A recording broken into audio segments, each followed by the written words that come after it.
So, if it's okay, we may begin. So, welcome today in this masterclass for the Council on Business Society.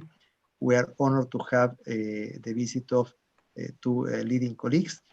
So we have Meti Morsing from his head of Prime, Principles of Responsible Management Education, and a professor at Copenhagen Business School and chair in Stockholm School of Economics, if I'm not wrong.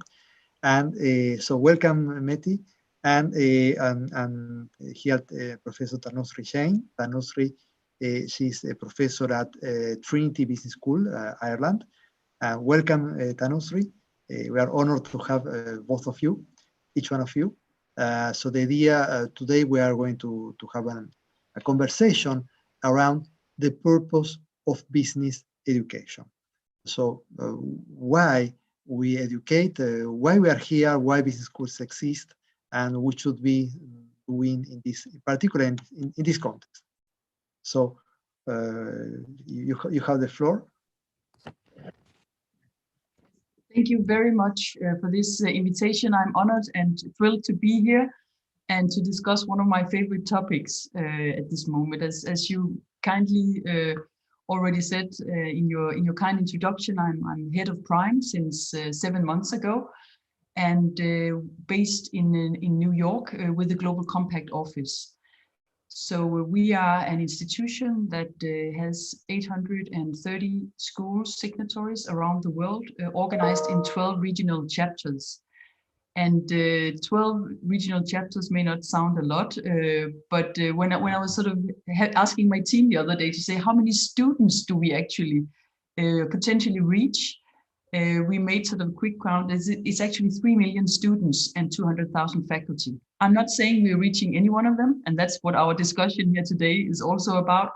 How do we actually reach, how do we engage students and faculty on the discussion of the purpose of management education? And I want to emphasize two things today. I want to talk a little bit about, or sort of maybe ask two questions to ourselves about the content and about the pedagogies that we employ in our schools, in our management education. First question we ask ourselves is what kind of managers is it that we want in the world today? What kind of managers do we want to make the small decisions in small entrepreneurial startups, but also in the large multinational corporations of today? They make small decisions, they make big decisions, and they make a lot of decisions that are going to form the world of today and of tomorrow. And if we look upon how we were sort of thinking before, that the more management education, the better, the more hours, the more we get the students, into the classroom and make them sit there and enjoy the wonderful professor's knowledge being sort of poured into the minds and hearts of these students. I think that it's time for us to think about what is the kind of content, what is the kind of manager that we would like to come out on the other side of the classroom, you could say, or after the education has ended, or at least for a while maybe ended before students may come back or engage in other types of education. We have heard 2019, we heard the Business Roundtable talk about purpose-driven business. And that was sort of a remarkable statement from, you could say, at least from an American perspective, where this statement came out of, that now businesses are more oriented towards, or should orient themselves, not just towards the shareholder thinking, but indeed to a more what they call a stakeholder thinking, integrating the interests and the long-term perspectives of what a business is actually there for. And then we can look around as professors and as educators and think, how does that actually reflect in the content that I deliver? How does that reflect into the textbooks that I teach on an everyday basis? And I just want to mention one example, and that has to do with a little research project that I've been engaging in over the last couple of years about sustainable finance in the curriculum. And we have together, Stockholm School of Economics, together with New York University, had a research project on the demand side and the supply side of sustainability into educating the finance professional. So we were looking upon what skills are needed by the finance sector in order to make decisions that are more oriented towards the long-termism, but also towards environmental, social, and governance issues, ESG issues, or SDG, Sustainable Development Goals issues, if you like. And we were looking into the supply side. What do schools actually deliver in terms of educating and delivering those skills that are demanded by professionals in the finance sector? And it turned out that many of these, or most of these finance professionals, they tell us they learn as they go. So they have not been taught, they've not been educated in the classroom, and they have not engaged in discussions about sustainable development goals and how that eventually may inflict upon and influence their work as finance professionals, whether they work in asset management, or whether they work in pension funds, or whether they work in bank sectors. So it's not part of the curriculum. And of course, we need to ask ourselves, what does that do to the kind of decisions that are made, and how can we as educators think differently about that? So this is very much about the kind of manager we want, the kind of decisions we want, and the kind of content we deliver at schools. The next question I want us to think about, that is also, how do we actually engage the students? So when I was, many years ago, when I was at a business school, it was very much the passive students sitting and receiving sort of the message from the knowledge of the professors.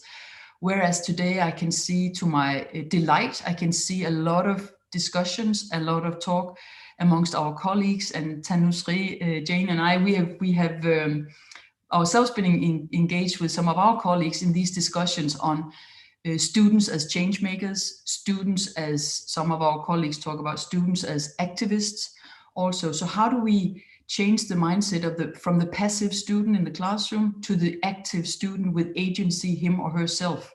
It's not an easy, it might sound like an easy sort of transformation, but it requires a completely different way of thinking, of entering that classroom, and what you actually do with the students. Instead of telling them, you set a completely different context for making themselves identify the problems, identify perhaps also the solutions, and not least understand the complexity of engaging in sustainable development for the world, and not just to improve businesses. And there's not one easy quick fix to enter that classroom with a different mindset, but it's something we need to exchange knowledge with each other about. We need to experiment perhaps a bit, and we need to engage the students in understanding how we can actually improve our pedagogies in that sense. Actually, just the other day, I was talking to a professor at Sorbonne and working with arts, and he's working with management scholars as well in order to make arts into the classroom and provoke and make reflections for the students in different ways than we thought. It may seem a little on the fringe of what we do in management schools, but I can see, actually, I've been talking to a lot of deans recently in my new role here, and I can see how some deans are actually also now thinking of using different pedagogies to start making students reflect in different ways that is unexpected, that is surprising, in order to engage them in different ways than just the usual sort of the professor talking to 240 students in the classroom. So these were my two questions to ourselves as a start for our dialogue here and for our conversation about the content, about the pedagogies. Thank you. No, thank you to you, Mette. Tanushree, if you wish. Yes, thank you so much, Mette. I think that's a great start to the discussion. And I think what you introduced was pretty much at a micro level, as I would say, that when we are within business schools, how do we change the conversation there in order to make students think differently about business as a force for change in society. I'll go a little step further away, and I would like to talk about when we talk about the purpose of business education, I'd like to approach it from an actor-centric approach. So when I look at and as you mentioned, this whole conversation about what is the purpose of business. I remember when I was writing up my PhD thesis not so long back, so I graduated in 2015. And when I was writing up my thesis, actually that was the title, that was the opening statement of my abstract, that what is the purpose of business?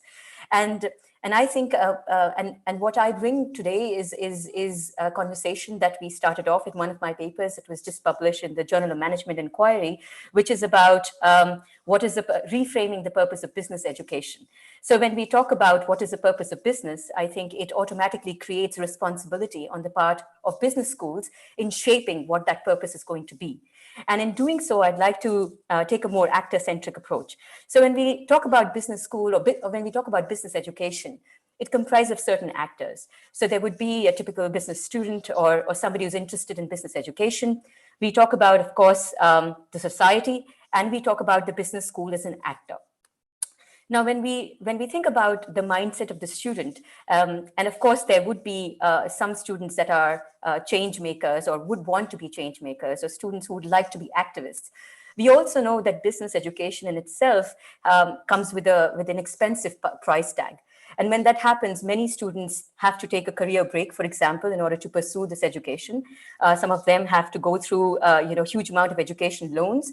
And when that happens, similar in case of a business, which is a startup, where you have to take loans or go all in with your own savings, it kind of brings in a motive of this return on investment which comes very associated with this huge price tag. Now, when we have this return on investment kind of mindset in students, no matter how much they want to change society, they are sort of, stuck in a vicious circle of debt. And what comes with that is a disillusionment. So this vicious cycle of debt and disillusionment, as I would call it, which is you want to get a job that pays faster so that you can pay off your debt. And yet you are stuck in a system that you are unable to make the change that you wanted, the dreams that you came up with when you joined your business school. So I think that's something that we as educators need to kind of understand when we think about the student mindset as they come into the classroom. The second thing, of course, is the conflict about what is the meaning of success. And we can see that society sort of throws out this different parameters of what success looks like. So on one hand, we say that when it comes to businesses, who's number one, who's got the most amount of market share, who's got the highest revenue and the highest revenue growth, how much is the stock rising on a daily basis, and what's the report like on a quarterly basis. So we see these parameters of success that have become extremely entrenched in society today. And at the same time, when we look at individual success, particularly when it comes to entrepreneurs, how much seed funding have you gotten? How much successful are you on Kickstarter, for example? Or, what's the scale that you're thinking of your business? And how do I start up and sell off as quickly as I can? So again, these are the kind of businesses and entrepreneurs and that we tend to celebrate in media and on the Wall Street. So again, this whole parameter of success kind of creates a meaning which is a bit distorted about what we as business schools would like to portray and send as a message. So I think what needs to be done to a certain extent is can we as business schools, my question would be, redefine the meaning of both individual and business success within our own institutions. Now, if and when we talk about this, let me just give an example of the current pandemic. And I was just reading, just quoting a few figures that I kind of read up on an Oxfam report, which is very recent, on the 9th of September, 2020. Now, about 500 million people have been pushed into poverty because of the coronavirus pandemic and its aftermath. About 400 million jobs have already been lost. And this is September statistics. About 400 million small enterprises are at risk. And on the other side, 32 of the world's largest companies stand to see their profits jump by $109 billion more in 2020. If you look at Amazon and Jeff Bezos, personally, if Jeff Bezos makes a personal payment of more than $100,000, a one-time payment to its 876,000 employees, he would still be as wealthy as he was in the beginning of the pandemic. So what do we see from this? On one hand, we celebrate success of the movers and the shakers in the business world. And on the other hand, we see the disparities of a real world situation that we are dealing with. So these kind of crises basically have been, exposed the tragedy for the many and the good for a privileged few. and exposing again the cracks in our business models. So my question is, how can business schools change the story of this business model? Can we actually repair this extremely fractured system that we are facing on a daily basis?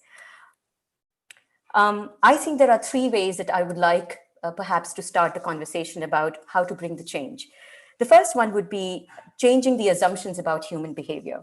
And I think business schools have a very important role to play over here in terms of the theories that we come up with and the theories that we teach to our students. So essentially, does self-interest always guide human behavior? Now, we've seen in case of the crisis, that's actually not true. Communities come together and help each other in terms of crisis. We see community leaders come up and emerge. So how do we make sure that we encourage this kind of behavior more from students and from future managers? And how can we change the assumptions about human behavior being essentially based on self-interest? So, this idea of creating good theory for effective practice. How do business schools become a part of that? The second point that I would like to raise was again about reframing the importance of success and the meaning of success. What do we mean by the extraordinary? Is it about simply about earning more money? And it's okay to earn more money, but I think it should come along with other forms of success, which could be personal fulfillment, which could be innovation, which could be some kind of an idea of excellence in terms of our skills, in terms of our decision making. It could also be about what is the meaning of good life and encouraging that good life amongst people who come within the business school and become part of the community. And this idea of, sustained impact beyond just impact, so sustained impact. So I think, so reframing the success is again a conversation that needs to be invoked at business schools. And finally, developing critical thinking. Just because the world has worked the way it has worked so far, does it have to? And I think business schools, again, have a key role to play over here to help people identify blind spots in decision-making and kind of help them make more balanced and critical decisions and important decisions. So that's basically where I'm coming from when it comes to the purpose of business education. Thank you so much. Well, thank you to you, Tanusri. Well, I may play the role of MC and panelist myself. So let me briefly some two ideas. I begin with an anecdote from the past, just for by chance. I have been working with perhaps it could be one of the first manuals for business. It was written in the 15th century in Napoli. The name is Libro dell'arte della mercatura, the book of the arts of the trade. And it was written by a merchant, Benedetto Cotrugli, and a merchant that during the pandemic, there was a pandemic in Naples, and he had some time to write the kind of advice to his fellow merchants. At that time, there were no companies. Business was on an individual basis. Maybe you may have a partnership or family business. There was not big companies, but nevertheless, many ideas hold today. And it's nice because human nature doesn't change. I took some ideas from that book. One is that the purpose of business, as this Cotrugli presented it, was not separated from the purpose of life. So business had a purpose, or has a purpose. Business is not a divinity. Business is a means for something. And this something, according to him, is to lead a better life. Then we may have discussion about what a better life means.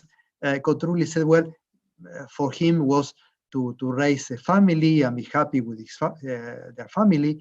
Maybe if some of their children want to be merchants as well, to help them. But there was a limit. So in all the book is about how to trade, how to develop an activity, how to write accounting, because the first presentation of accounting as we know it.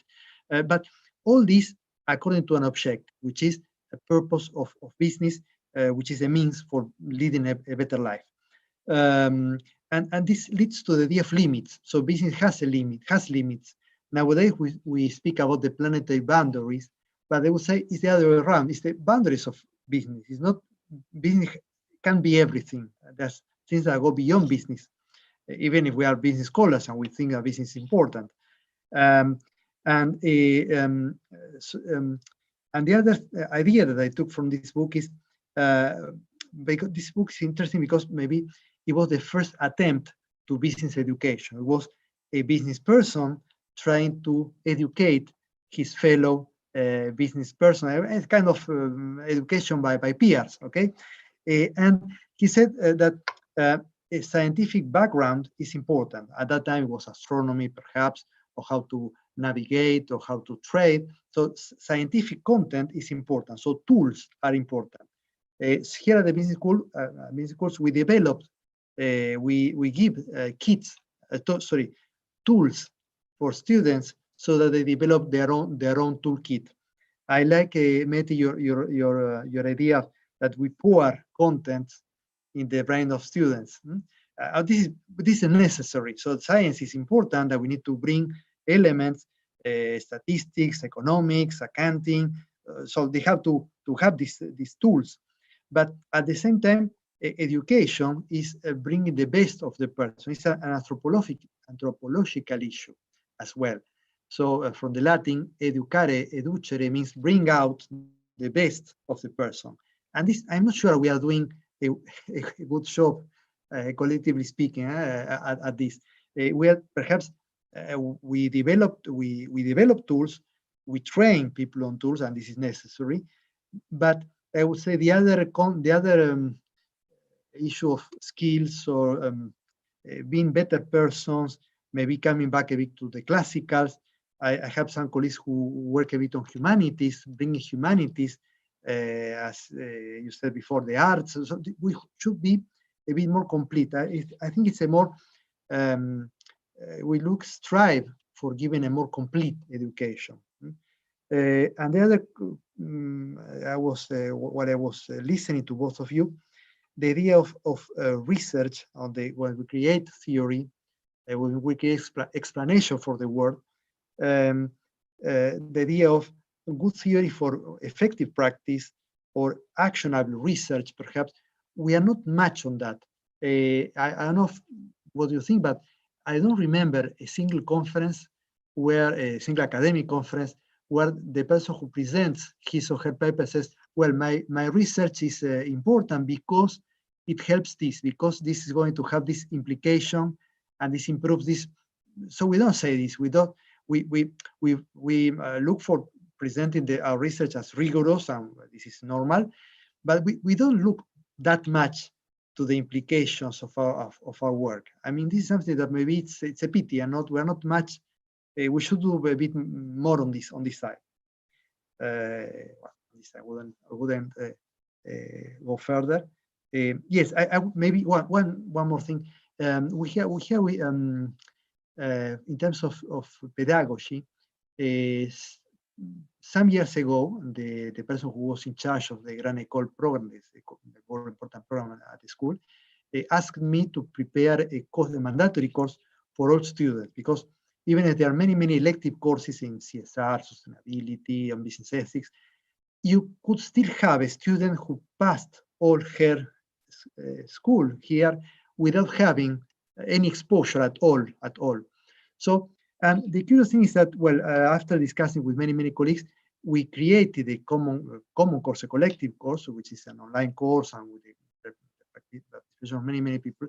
But the focus of the course is not the tools. It's more about developing the people. So we call it responsible leadership, because the idea is that tools are going to change. And it's curious because the course has only 3 years old, and we are continuously updating. And maybe a tool that was wonderful at the moment maybe changes. What doesn't change is this making the person different, better, more aware or conscious of this critical engagement that we want from our students. So thank you, and I would say we can have a nice conversation. Mm-hmm. Yes. So I think it's very interesting what you're saying about how to educare, how to bring out the best of the student, and that actually taking that word literally and thinking, what does it actually mean? And I was thinking that you know, there's a lot of discussion in and around academia and also for businesses, but now we are in the educational sphere here today about our impact and what kind of impact do we make as business schools, as management schools, as educators on the world. And of course, part of it, that's our research, but a very important part of our impact, that's of course the impact we make with our students. But how do we account for that impact? Right now we can see, if I take a very sort of crude measurement, that is the FT rankings after 2-3 years, how much has the salary increased for that student that was educated 2-3 years ago, you know, in a particular school. And that increase of the salary is the, you know, number one measurement that is put into the impact of a school in terms of how our students change the world. I think that there should be a lot more to be said about that. And I think that, and I know, of course, that that's something Financial Times is also right now self-reflectively and with a lot of good colleagues around the world trying to remold, trying to rethink how could that measurement be different? How could it be much more showing what kind of impact schools actually have on the world, but also how students are, you know, changing the world and how, in what ways they're doing this. It's not an easy task, and that's why it's not happened quickly. But I think this is something that we should also, you know, think about. What does that impact actually mean, and how do we account for it? And I don't know, Tanushree, if you because you've done a lot of research on related questions. If you have any, I think that's a great point, Mette, and we raised the same point in our paper as well. That that's one way we account for student success post graduation, and that's also how we account for the ranking of the business school itself. So it's sort of like, you know, and then what happens is that ranking becomes an end in itself rather than a means to an end. And I think that needs to be very well separated. And so yes, that's a very, very important point. And I think related to that point is also who would be, I think one way of thinking about around that point would be, who do we portray as role model to our students? So many times, particularly in the US schools, you know, you would get commencement speakers, and you can see many of those commencement speakers happen to be the movers and shakers of the business world, right? How many times have we seen somebody who was a social entrepreneur who changed the world, sort of been invited as a commencement speaker for a business school, not for a humanities or a social science department, but for a business school. So I think that's one way to project what a leader looks like. If we start creating and if we start projecting through our own narrative, that leaders can come in different shapes and sizes and different colors and different competencies and different areas where they have achieved success. I think we provide those role models which our students lack today. And by bringing this differentiation and this diversity in those role models, perhaps we would be able to move the needle a little bit on what success looks like. And then maybe we could have Financial Times and other ranking agencies think about that as well. And then that becomes an institutional change over a period of time. But I certainly think that we can do more in terms of projecting different forms of leadership within the business school to our students and exposing them to these different leadership styles. Yes. Because business, as you wish, is not. There are many ways of being a good business person, and I think that the problem with there could be the issue of another discussion, but the problem with rankings is that even if they could be improved, and certainly they can always be improved, and with the best of intentions, when you rank, you put on the same ladder, on the same field. So we're going to measure everybody with the same kind of Procrustean. Sorry, and in fact, we need, if you are talking about a purpose of business, mean that we are going to have different people doing different things in terms of business. Mm-hmm. An NGO will manager for a big business, and this is all going to be good. I mean, yes, of course, the danger with having that going for that one number, yes, is that exactly what you're saying. That's of course a problem, and and I think also it's not that I have the solution, but I think it's something we need really to think carefully about. That is how we assess impact in the north and in the south, west, east, for that sake, because impact means something very, very different if you're a UK or Ireland-based school than if you are a school, Lagos Business School in Nigeria, or Strathmore in Kenya. There's some other kind of impact that's expected of you and that you deliver in a different way. And how do we sort of appreciate those different kinds of impacts that we are expected to and that we actually do, or maybe do not, or we could improve delivering on the ground? That's something that is not an easy, it's not an easy answer to that, and it doesn't come with one number. But how can we make better, how can we help schools to better account for that? I think that's a question back to your research, Tanushree, about how can we, as you started with asking us, how can we actually as schools ourselves help re-narrate the purpose of business? I think that impact discussion is one key part of that. I jump met into your point of south and north. Because I live both lives, so I can tell you a bit, and I have the impression that whenever we ask exactly the same, so it's a challenge, because on one hand we need to say, well, scholarship in the south has to needs to have some standards that should be universal standards, okay, of quality. At the same time, if you push too far into having exactly the same standards, you end up having schools which are, I would say, bad copies, okay, of bad replicas of northern models, and completely detached from the reality. They are kind of embassies, not much related with their surroundings, with their environment, and this is something that may happen sometimes. Yes. And I think related. I think related to the question of context and how context may decide or determine what is important. I think it reminds me of a recent conversation that's been going on around decolonizing the business school.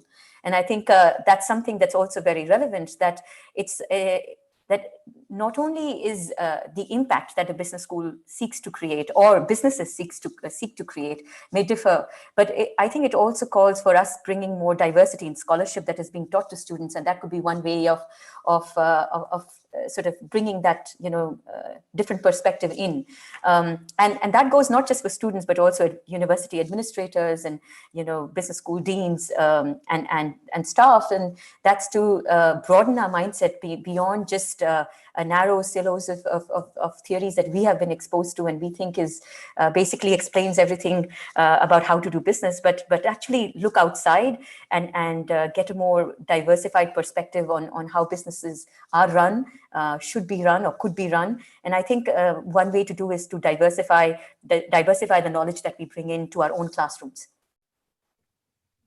Yes. And maybe are run, because if you look upon some research on small, medium-sized enterprises, it's a very, very different picture we get here of why an owner-manager does what he or she does. Because it's very much back to, for example, Professor Laura Spencer's work on small, medium-sized enterprises, and what she sort of discovered through numerous empirical studies that she's done is, this is very much values-driven business. It's a small entrepreneur who does things because he or she believes in it, in a way. So it very much contradicts what we teach in the classroom. When I'm thinking about, when you talk about Homo economicus and the rational man, it's not always the rational man, starting up a business. Perhaps it very seldom is. Yes. That's a great point. Adrian, were you saying something? No, just please. Yeah. I think that's a great point. I mean, if you look into family businesses and the reason they start off, it's drastically different from large size businesses or from state-owned businesses. So I think we do need to diversify this scholarship and not just look at the perspective of large business, but also bring in smaller, perspective of small business and entrepreneurs and family businesses, because surely our students would be coming from these different backgrounds and having ambitions to go into these different backgrounds. So that kind of knowledge has to be brought in such that we don't end up creating simplified ideas of how a business should be run, which is what leads to failings when we have crisis, for example. And again, I think related to that also is this idea about efficiency in education, which has been bothering me of late. That, you know, we, whether it's converting our classes online or, you know, providing information to our students, it is all around efficiency. And it kind of brings me back to one of the articles that I wrote with Adrian, which was about redundancy and why that matters. And, you know, and that not everything is about efficiency. And the moment we make it about efficiency, it's again, an oversimplified way of looking at education. So it's not about the short-term gains of what you learn in terms of this toolkit and this framework that would immediately apply, but in terms of a slowly learned, progressive, you know, critical thinking, so you can actually come up with your own understanding of it and applications of it. Yes. The problem is that in terms of measurement, and we come back to the idea of measurement and taking the proxy for reality, doing this kind of engaged, if I use the neologism, teaches learnership, okay, teaches instead of scholarship, teachership, okay, that takes more time necessarily, and we are pressured for doing some other issues and publishing and doing some other issues, and it takes more time. So it's a trade-off there. We wish to let's say to educate our students better, and at the same time, when I mean the metric system asks us for the same result. I think the conversation goes beyond just expectation from business school professors, but it goes beyond what are we teaching our students. You know, the number of credits and the number of courses. You know, are you teaching X, Y, and Z in the tick box approach? So if one particular school is teaching 10 courses, you know, we need to probably teach at least those and maybe more. So I think that becomes a big problem, because then we are compressing learning in a very, very small time format. And then we are defying the very purpose of learning and education. I have a question from the audience. I read the question is, the historical reason for business education was to produce managers to support the system and use resources to get results, again, the efficiency. How capitalism 3.0 or 4.0, I don't know which number we are now, will question the influence of modern business schools, because we are not alone providing education. So it's a question of who are the competitors for yes. what we know today as the business school or the university. Yes. Yeah, it's a very good question. It really is. Because we can see a lot of corporate academies coming up. We can see a lot of leadership associations coming up. And what they are doing is, of course, they are providing education for, you could say, for lifelong learning. And the question is, how good are we? We talk a lot about it in business schools, lifelong learning, but do we actually do it? Do we offer it? Do we provide it? One comment, and and the other comment is, of course, the corporate academies. For example, I saw recently that it's Google offering a 6 weeks training, and then you can become a software IT, maybe not an engineer, but something along the same lines. It will cost you like $35 per week, very, very cheap.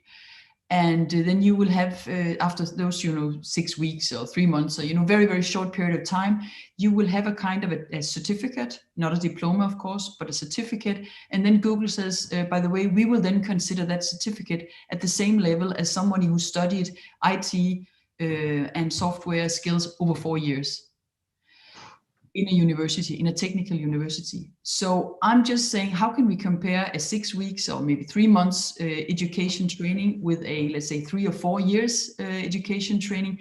What is it that Google sort of provides that, or maybe the technical university provides that Google doesn't provide, or the other way around? That's a competition. I mean, if you are out of a poor family and you want to do something, you want to work for Google, for example, then of course this is a perhaps golden opportunity. There's no guarantee for a job, though, they say, but still there's sort of, you could say, sort of saying, well, we will consider that at the same level as a degree program. I think that's a really good point, Mette. And interestingly, I was speaking to a friend of mine just yesterday, and she was telling me during the pandemic, her company has been, encouraging them to get more certifications, and even at a senior level, in the last 7-8 months, she has done 60 certifications, and she tells me, I still don't know what is the purpose of those certifications. So I think that's the thing. Again, it goes back to the student mindset, right? Which is about investment in education, getting the loans approved from the banks and being in a perpetual debt versus a short-term course. And I think business schools, I also learned about certain business schools that are now offering a lot of scholarships to students.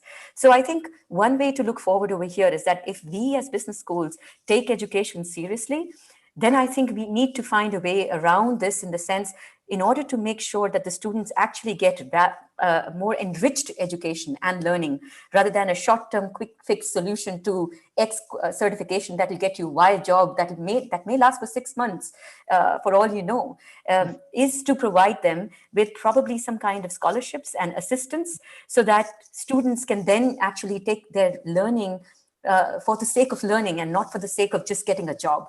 And I think that makes a lot of difference in terms of, in terms of the next generation of business professionals. Yeah, no, I think that's a good point. Yes, how we redefine our contents, because on one hand we need to keep to update to the new, because even if our purpose is not giving the tools, for instance, I have a course in sustainability performance, and I don't insist that much on the tools, on the standard, because I tell students, come on, GRI is standard nowadays, but maybe in 10 years, who knows which is going to be the standard. So you can get some training for the new standard, the next standard, if it happens.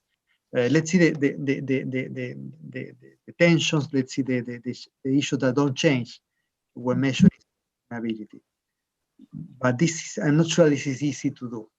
To take a step back and to give the essentials, the elements that don't change with time. I think it's more about encouraging university and industry collaboration. So I think while universities can become the centers where we provide the basic knowledge, that sort of becomes the base for even upcoming models, but you have those industry collaborations to get those additional, potentially more up-to-date, nuanced, altered way of looking at things, perhaps, because I think one without the other is always is going to be incomplete.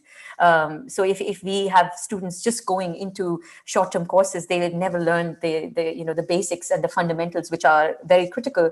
And if they only learn the fundamentals, they feel they are out of sync with the market situation and market demand. So I think that's where industry and universities and business schools need to talk to each other and create more collaborative frameworks. So maybe our students go for an internship or something of that sort for 6 months, get those certifications, but they don't come at the expense of the knowledge, of the long-term knowledge that business schools provide, for example, to undergrads or something like that. Yeah, yes. I think it's also interesting. I'm just, finding here the World Economic Forum's report from October, where they're talking about, Klaus Schwab is talking about, what are the job skills of tomorrow, and talking about the 10 job skills of tomorrow, and saying that 50% of all employees will need reskilling by 2025. And what they're talking about, such as active learning, resilience, stress tolerance, flexibility, those kinds of skills that, they're not really, it's not something that you learn. Perhaps, I'm not sure to what extent the Google Academy will teach this, but because they are perhaps more, to the point about the IT technical side of things. But these other skills that also comes with, handling a job or handling a life for that sake, but also handling the job in a professional way is here, at least in the World Economic Forum's report, emphasized. Yeah, I mean, that's a great point, actually. Adrian, please go on. No, please. No, I just remembered another statistic that I often even share with my students in my classes, which is like even now about 85, if you go for an interview for a particular job, even now 85% of the times they will see whether you have basic work integrity and ethics in place to do for that purpose. And again, these are things that you learn over a period of time, and you develop with your cohort, with your classmates when you are in a classroom situation, and not something that you can just learn by memorizing a test and and getting a certification. Mm. And the point is how you make sure that this happens in the business school, because each one of us is responsible for teaching some content. I come back to the metaphor of the pouring content. I'm responsible for teaching some content. Each one of us has some content, but this, let's say, resilience, I don't know, more elements that are more virtuous, if I can tell that, name them that way, in any way, we don't have that. It's something that we take it for granted that people are going to learn it. We don't have this. And I also think it's worth sort of exploring how do we become better at accounting for it. So that because here often hear students saying, oh, well, I didn't learn anything in school, because there's no sort of, you can't sort of put two sort of strokes under it and say, this is what I learned. I learned to be a better mathematician or an engineer. I learned how to, do the book accounting. You can show that, but showing how you became a more reflective, a more critical thinking person, we don't account for that. And that means that doesn't become part of the alumni's narrative about what they learned in school. That's important. It's important. Yes. In some courses we began. It's an experiment.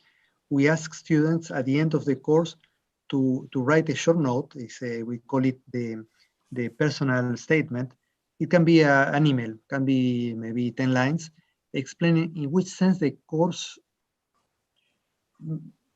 changed them. Maybe the word is, the expression is too large, and it helps a lot. This is in the occasion that people have 5 minutes to reflect specific on each course.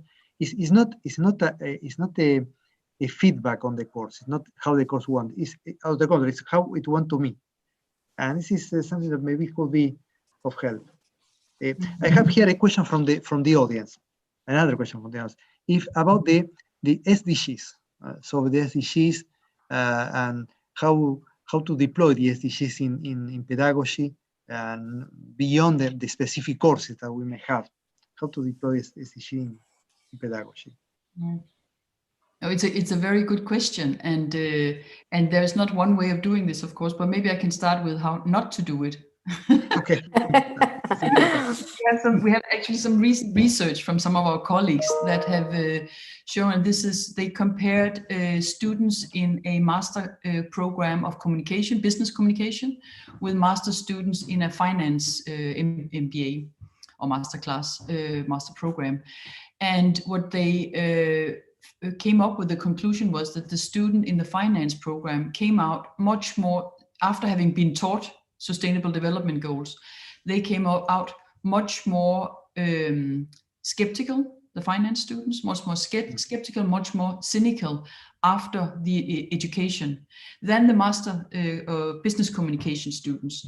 And one of the reasons the students explained in this research was that every time they had a little extra sort of research paper or a text about SDGs, it was put at the end of the session, or it was put at the end of the program. And if it was the end of the session on a Wednesday afternoon being taught, about finance, then the teacher would say, oh, we've got 5 minutes left today. We don't have time for that shared value or for that SDG paper. So we will take it next week, maybe, if we've got time. So by that kind of sort of showing, again, back to your thing about role modeling, Tanushree, I mean, so you as an educator role modeling, showing students this is actually inferior. It's not really important, but we can tick the box because Prime wants us to tick the box, or someone wants us to show that we're actually teaching SDGs in all our programs. So we can show that, but how it is, back to the pedagogy, how it is actually brought into the classroom in this case matters a lot, and in this case brought more cynicism into the students. So that was the way of not doing it. And unfortunately, I have to say, I meet a lot of students who tell me, even in schools who are very dedicated to teach sustainable development, responsible management education, a lot of students saying that oftentimes the sort of the responsible management, the SDG part of the education is downplayed, down prioritized, put at the end. It's the chapter 13, you know, in the textbook. It is sort of the last thing, and we don't always have time for that.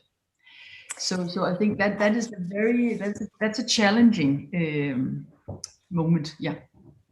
That's a very, very interesting point, Mette. And I'm wondering to what extent, again, this is just a question that I have in my mind, to what extent would this be that the educators themselves are not as well trained or comfortable with the SDG impact piece?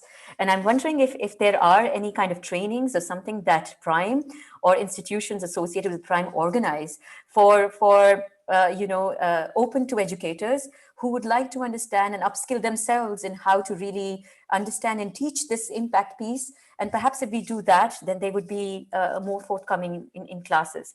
So that would certainly be a question that comes to mind. It's a very, very good point that and maybe an answer back to the person who raised the question about teaching educators. And that's focus, I think, is not prevalent in many schools, actually. Yeah. Mm-hmm. I have another, this is a curiosity. I mean, in terms of reporting. So many schools report their activities in sustainability using the model that Prime proposed at a moment. And it's very important that they said Prime has led this initiative of having business reporting their impacts.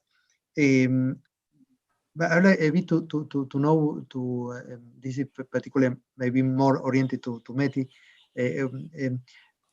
which is your experience about how business schools improve by this reporting exercise? Because again, reporting is not an end in itself. We report because it's important. We have to disclose. We have to be transparent. In our case, here I had the opportunity to be in the coordination of 2 reports. And well, it's interesting that we learn a lot. What we do is internally, because business schools are very large, and we begin collecting information, and by this we learn a bit of what we do and what we can improve. But maybe Mette, you can tell us a bit more about how business schools learn and improve by this process. No, I think that's a very, very important question, and it's a very important, potentially very important thing to do, the reporting. But I think a lot of reporting is done because you have to, and what you do is then you report on past action. You report on what you have done to show the world, that we've done what we should do or what is expected of us. So it becomes like you could say like a dead manuscript that doesn't really look into the future. What I can see, some of the really good reports that we receive in Prime, this sharing information and progress that all schools will submit every second year to Prime, is that they're forward-looking. So they actually use that moment to report, not just to say what did we do, but also where do we want to go? Where do we want to go into the future? We can't do it all. So this is what we chose, or we would choose to focus on into the next 2 years. And these are our targets, these are our aspirations. And I think that in that way, that report becomes a mobilizing tool for your colleagues. I remember back when I was writing my first SIP report for Prime, this is back in 2009. And this was a very, very aspirational report. We promised the world, more or less. And when our dean saw that, and he had actually signed it, when he's rereading it, he thought, okay, I'd better put some money behind it. Is this, have we promised all of this? So that report, it was, a way of also mobilizing colleagues to actually engage. In this case, we also got some economics sort of to help us actually make it happen. So pushing, the bar a little higher. And what I could see was also, it was mobilizing colleagues whom I had not thought would be interested in supporting, the Prime or the SDG agenda, to say, well, I want my research or my education to be shown in that report, because I'm actually also doing something. Maybe you didn't think of this as sustainable development oriented, but that's actually how I think of it. And then that report made for a conversation amongst colleagues. I have to say at the time, to my pleasant surprise. So I think we should think of that report as not just a reporting on the past, but also a mobilizing colleagues across disciplines to improve into the future. But I don't know, Tanushree, if you have the same sort of experiences with working with reports or like this. Actually, I don't have experience working with these kind of reports, unfortunately, but I do think you make a very good point about how reporting can actually become aspirational rather than simply reporting of past practices. And I think that would help us, help schools, help even individuals, or any kind of reporting. It could become a goal map for the future if we were to look at it this way. Unfortunately, I think reports, as the name suggests, I would think it becomes more about compliance. And the moment we have the word compliance, we feel we are entangled and we need to comply. So do not state what you will not be able to comply and let that look like a gap in the future. So yeah, perhaps some introspection on should that be reporting or should that be create a roadmap, a vision statement. But for me, would make more sense, a reporting and a vision statement, for example, if we want to really open up the potential of it. Yes. I'm right now experimenting a little bit with it. So I have a new group, a subcommittee that I'm putting together under the leadership of a director from Rotterdam School of Management, Wilfred Meinhardt, who's going to look into those SIP reports of Prime. So we're going to see if we can develop those reports to be more helpful for schools to actually set goals and also account for their impact in different ways, not just one way, but in a variety of ways, in respect for that, what we talked about before, that there are many types of impacts. And we've set up a 7 months program for ourselves to engage in depth and make a deep dive into that and see how can we make that a living document. So the ambition here is that it should also be a way for other schools to dive. For example, your report from your schools would be a source of inspiration for other schools who could go in and say, well, here's a fantastic program taught by Adrian, and that can maybe be, maybe I can take half of it out and I can use it for my own curriculum or my own course back in Copenhagen, for example. So, but we'll see how we can maneuver that, but that's at least the ambition we're setting for actually using a report much more live. Yeah, certainly sounds, would definitely seems like an improvement over simply just reporting past experiences or, yes, absolutely. What about you, Andrew, Adrian? Do you have any experiences with these kind of reporting as well? Yes. My experiences at the beginning was we took the guideline. I would say how to fill the guideline. So and we didn't. It helped us to learn many issues that we were doing at the school, because I think it's happening in many other schools. It's large and very entrepreneurial. So many people do. They say, well, this is interesting, I'm going to do it, okay? And at the end of the day, you don't know who does what, and maybe wonderful issues, and you are completely ignorant of the good things that many other people do. So for us, it was a learning path. So it helps us to have a snapshot of where we are.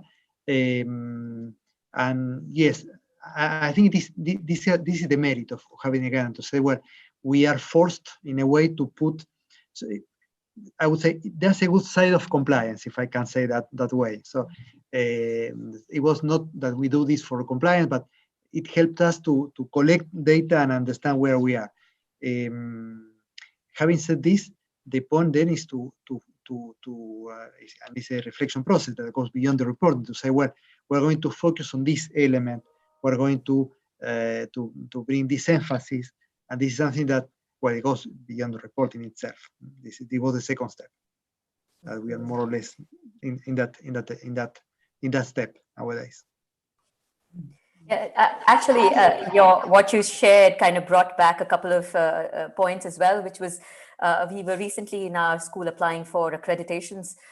So, you do engage in the whole reporting bit, that are you doing X, Y, and Z? So I do think that, yes, reporting helps in identifying gaps, and that's pretty, that you never think about. So I think that to that extent, I do think reporting it can be an eye opener. But again, I think then it depends on the intent of individuals who are getting into that exercise to take those gaps as challenges to be filled up or to rise up to, for instance. Similarly, I was also a bit disconnected maybe, but I was looking at the Ethna Swan reporting as well recently.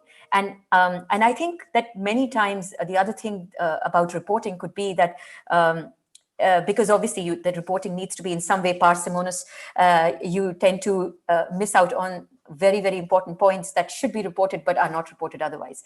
So I think the other point about reporting, and perhaps with prime reporting, for instance, would be to change or to make it more comprehensive, and then rather than err on the side of making it more parsimonious so people actually report to making it more comprehensive, I think would probably be helpful. Because for instance, in Ethna Swan, I realized that when they were looking at retention of women, they count retention as only those women who have gone off for maternity leave and then come back to the institution. And if women, for instance, in many educational institutions, do not often, there's discrimination in promotions. And so when women leave an educational institution because they are not promoted and therefore they don't see a future, and they therefore leave the organization, that is not counted as within the retention definition. So I think, those are very critical points on reporting, whether we are making it comprehensive enough, whether what we report is actually purposeful reporting. I'd say that's super important. No, indeed. But maybe we didn't answer the question about how is SDG teaching brought into the curriculum. Yes. It's a very good question. Yes. Something, Tanushree, on you teach these important matters in the classroom. So in our paper, we talk about, so it's not particularly SDG oriented, but it's more about, developing critical thinking. So what we discuss in that, and it could be applied to even SDG, for example, is a 4-stage process of moral self-awareness. So, and that's probably one of the tools that could be used as a tool to teach more SDG, the impact of SDG. And what we say is that when it comes to exposing or changing behaviors, it happens at different levels. So for example, at the first level is more, shaming, for instance, works well with when you have, when there are evident blind spots, for instance.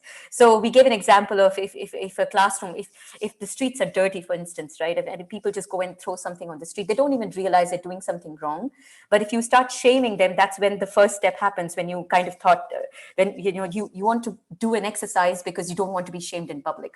So I would think that the laggards of SDG, in terms of companies, probably would at some point be so shamed in public that, oh, listen, this company is not even doing the basics that's expected of businesses.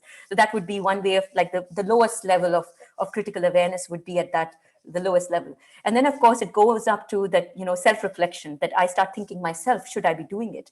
And so I learn from others, and instead of being shamed, I actually start self-reflecting, and then, and slowly it becomes a more proactive exercise. And then I want to exceed. So I'm no longer concerned about competitors, but I want to really do what is best for, let's say, the environment. So for example, in Trinity, I think a great example stands out that, our business school building, for example, was named as one of the most sustainable building, and so on. And it's not like business school buildings have a standard to fulfill or whatever, but I do think that was more of a proactive action, that, okay, this is something that we really want to do.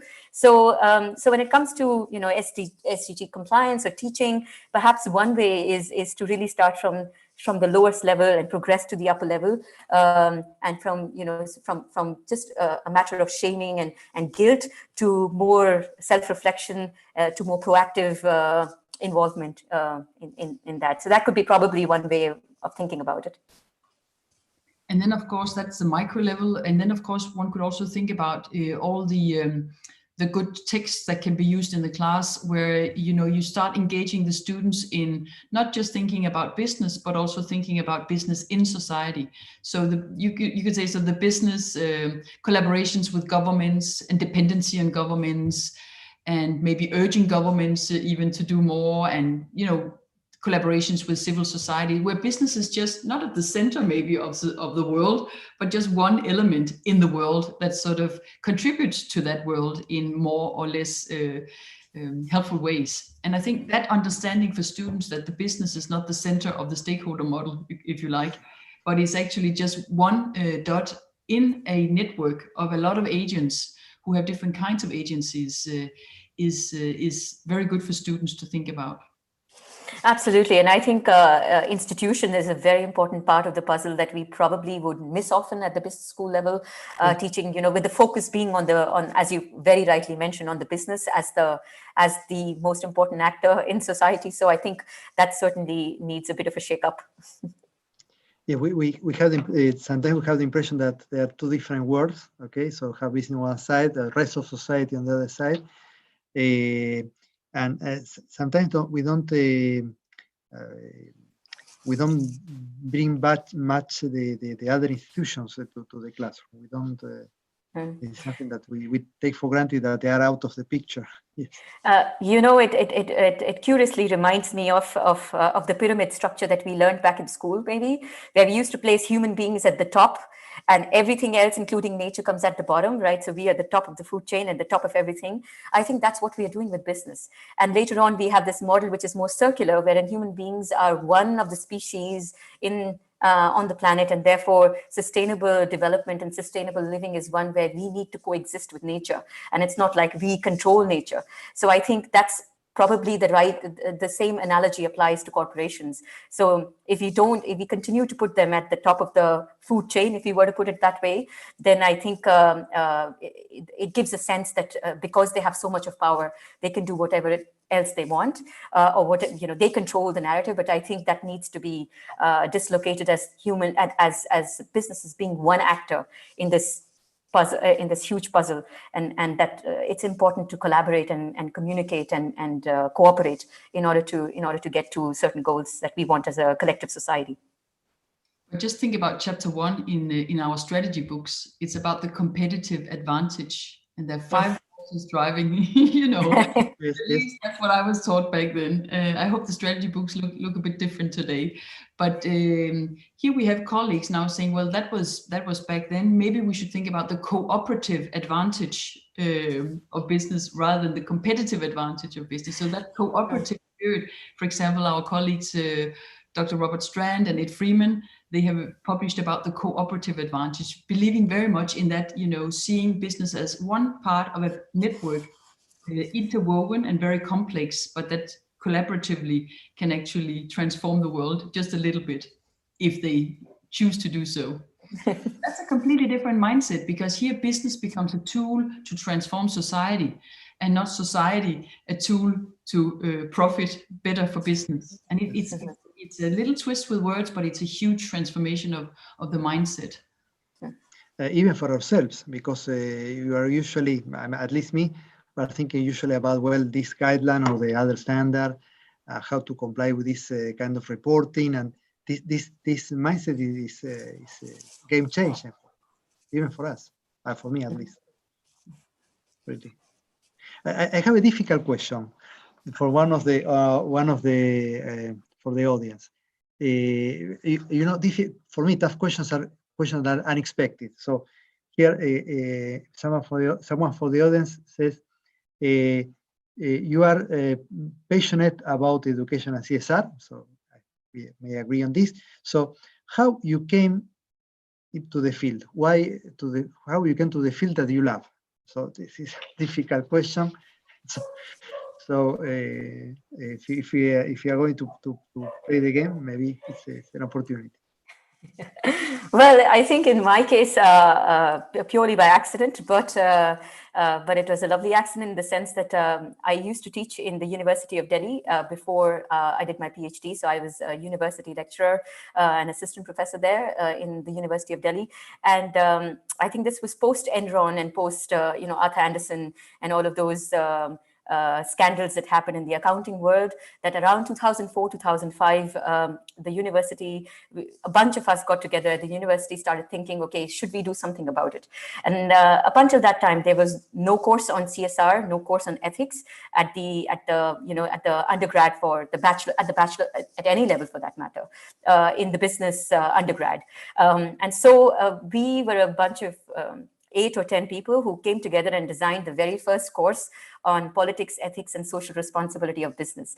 Now, none of us knew anything about it. We had never studied it in the university. So it was a huge exercise in terms of reading a lot of books. And, that's the first time I actually learned about stakeholder management. Ed Freeman's book is the first time I actually read that. And I thought, wow, this is so futuristic. Back in, set up in 1984, so futuristic that, and we still don't do that. So it was pretty interesting. And so I think that's when I really got into it and developed that reading module. And I always wanted to do a PhD, but I was always on the lookout for something that I will never get bored of. And I think once I developed this and I started teaching it at the university level for a good 4 or 5 years, 6 years, that's when I knew this is exactly my calling. This is where I need to be. So that's how I got into it. So you never get bored in this field, that's for sure. Thank you. Mette, what about you? Yes, no, I was back when I was a master's student, I was taking this course called Power and Ethics. And it was very popular at the time. So it was sort of intriguing. It was like an oxymoron, power and ethics. How can these two things come together in one class? It was taught by philosophers in a business school. And it was very popular. And it sort of brought some of the old philosophical theories into a more contemporary context, in a business context as well. And we were discussing, we also had, people from business engaging with us, coming in and discussing these issues with us. And I think it was in a way for us at the time, this is many years ago. This is about 1990, end of the 80s. This was a kind of a revelatory discussion for us to engage in. This kind of discussion that you could actually have the power game and the ethical game and what's right and what's wrong. And at the end of the day, we came out from that class, from that program, not having a definite, idea of what's right and what's wrong, but a little better equipped to take the discussions about right and wrong in different contexts, in different playing fields. So I thought that course was perhaps what set me off into to continuing the discussion also during my PhD studies, and later on when I in 2002 started the center at Copenhagen Business School, the Center for CSR back then. And then this was, I can remind you, not en vogue. This was against all odds, and we were, I wouldn't say we were not taken really serious by many of our colleagues, because this was not really what business was about. And we were told, this is a fad, it's gonna go over, don't worry. In 5 years, we're gonna have a new management trend coming in. But as we know today, it doesn't really seem to go over. It's an ongoing challenge for us. It took us 5 years as we knocked the door of the MBA program to offer an elective. This is 2002. We started 2006-07. I think we had a full, not an elective, but a full core course at the MBA. But it took 5 years knocking on the door to have that core course in the program of the MBA. So a lot of colleagues knocked the door together with me. So yeah, this was the time that it was, a lot of things were happening at the time in a lot of schools. We were not really aware of how much, I think, happened at the time. Also, like when you tell your story, Tanushree, that actually things were happening more or less at the same time for different reasons in your student group. And I can also see now a lot of my colleagues started up little initiatives around the world. And then it sort of built up and became larger communities, engaged scholarship also, and communities, research communities that now meet and still meet and discuss, as we know. And if I can say in my case, I come from Argentina, from a relatively medium-sized town, and I had the opportunity where I was trained as an accountant, and I had the opportunity to work with some, I would say, family-owned firms or medium-sized firms, and I always had I was seeing many people trying to work well and having entrepreneurs trying to do things well. I had a chance to see that firsthand, and this was completely different from what I was reading in the textbooks. So in the textbooks, I had the Homo economicus, and then I had entrepreneurs who were not perfect, maybe they were not saints, but they were trying to do something more or less good. So I think there's a dissonance here. There's something that I don't, and this was my beginning in the CSR, and then I did I did a PhD trying to measure the impact of trying to create a sustainability fund in Argentina, and well, this was how things began for me. Yes, usually you see there's a personal question. It's something that strikes us, that calls our attention and brings us to go further.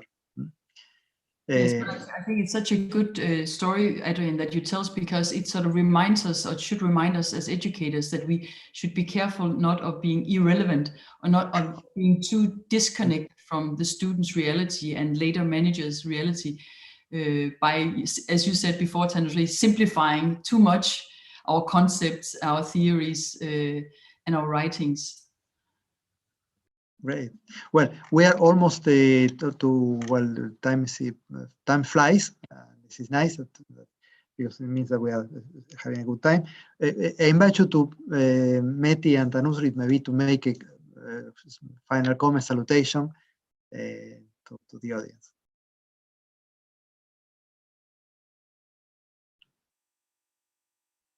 If you want to make a final comment or salutation to the audience, a conclusion comment. Well, that's a tough one now. Well, we've discussed a lot of things today. So I would say that knowing that Mete is heading the Prime, I'm going back more positive from this conversation, hoping that we as business school, as participants within the business school, if we were to view that as an institution, would still, retain the passion and the motivation of changing the world one step at a time. So that's basically my big thing. That I'm going back with more hope after this session and this interaction with you all. And maybe I can echo exactly that, Thanusri and Adrian, that after this conversation, and I'm just very happy to know that you out there doing the research, still the very important research, because we need that, and we need that research to inspire and inform ourselves, but also engage with our students. So I count on you. I'll call upon you in the future also. Thank you. With pleasure. Anytime. Thank you so much, Adrian and Cobbs. No. Thank you. It's a pleasure. Thank you to both of you, and hope to see you soon. Thank you. Okay. Thank you a lot. Thank you. Bye. See you.